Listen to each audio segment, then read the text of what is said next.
नमस्कार.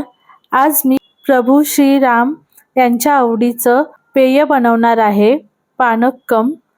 हे तुम्हीही बनवा आणि उद्या सर्वांना प्रसाद म्हणून द्या.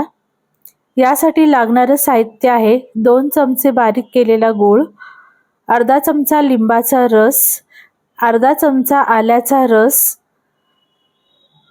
15-20 काड्या केशरच्या मी भिजवून घेतल्या आहेत. यासाठी 1 ग्लास पाणी घेते.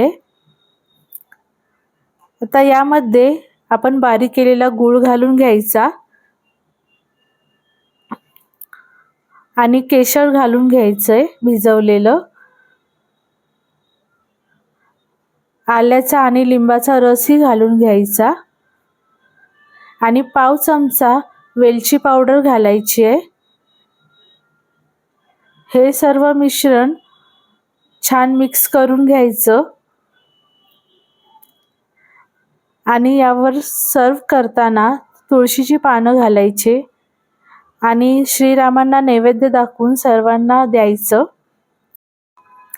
तुम्ही प्रभू श्रीराम अयोध्येतील मंदिरामध्ये स्थापित होणार आहेत यावर खुश आहात तर माझ्या व्हिडिओला लाईक करून कमेंटमध्ये जय श्रीराम लिहा.